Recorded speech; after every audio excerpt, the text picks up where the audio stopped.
সবজি চাষে লাভবান হওয়ায় সোনারগাঁওয়ে বেড়েছে সবজির চাষ। গত বছর থেকে এবার ৭,৪২৭ মেট্রিক টন বেশি সবজি উৎপাদিত হয়েছে সোনারগাঁওয়ে। উপজেলার ১০টি ইউনিয়ন, একটি পৌরসভায় কৃষি জমি বাদেও শিল্প কারখানার আঙ্গিনায়, বাড়ির আঙ্গিনায়, ভবনের ছাদেও চাষ হচ্ছে লাউ, জালি কুমড়া, ফুলকপি, পাতাকপি, পুঁইশাক, লাল শাক, ঝিঙে, বেগুন, টমেটো, মরিচ, সিম, কলা সহ নানা প্রকারের সবজি। উৎপাদন খরচ কম হওয়ায় চাষিরা ঝুঁকছেন সবজি চাষে, হচ্ছেন স্বাবলম্বী।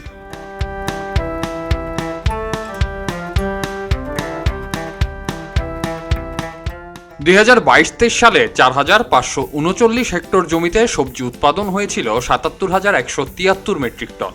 ২০২৩-২৪ সালে ৪,৭০০ হেক্টর জমিতে সবজি উৎপাদন হয়েছে ৮৪,৬০০ মেট্রিক টন। লাউ, ঝিঙ্গা, টমেটো, বেগুন, করলা, পুঁইশাক সহ অন্যান্য সবজি জাতীয় ফসল উৎপাদনে খরচ খুবই অল্প। তাই পারিবারিক চাহিদা ও ব্যবসায়িকভাবে সফল হতে কৃষকরা ঝুঁকছেন সবজি চাষে।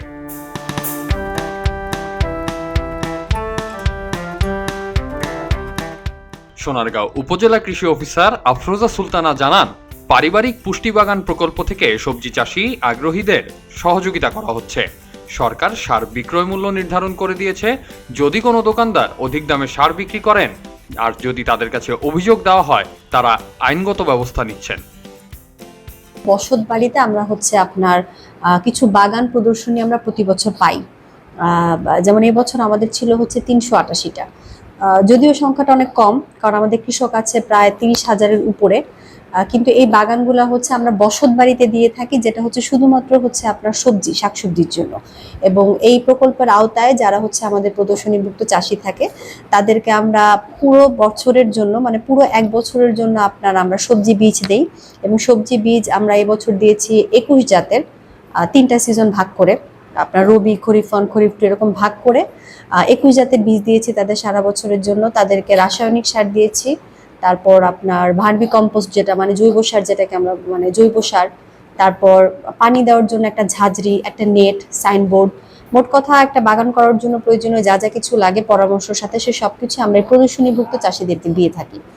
আপনার সারের যে বিষয়টা, সারের তো আপনার মূল্য ঠিক করা, সরকার কর্তৃক মূল্যটা ঠিক করা, এবং এটা আপনার সরকারি যে নিয়ম অনুযায়ী আপনার সারের দোকানে একটা লাল শালু কাপড় থাকবে, যেখানে সারের একদম রেট দেওয়া থাকবে।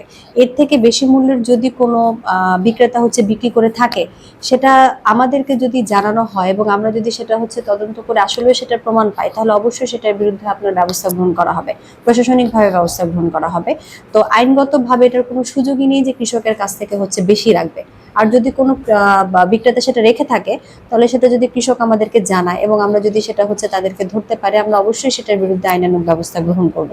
আমার কৃষি অফিসের পরামর্শ থাকবে এটাই যে কৃষক যদি আপনার সরাসরি নিজে আপনার বাজারে যে বিক্রি করে, তাহলে আপনার ভালো হয়। যেমন এখান থেকে আপনার যাত্রাবাড়ি আড়ত খুব কাছে, এখান থেকে কিন্তু ডিস্টেন্স আপনার খুব কম।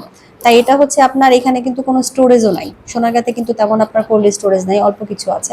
তো এটাকে আপনার সে না জমা করে সরাসরি যে যদি সে বিক্রি করে, তাহলে সেটা তার জন্য সে লাভবান হবে বেশি বলে আমি মনে করি।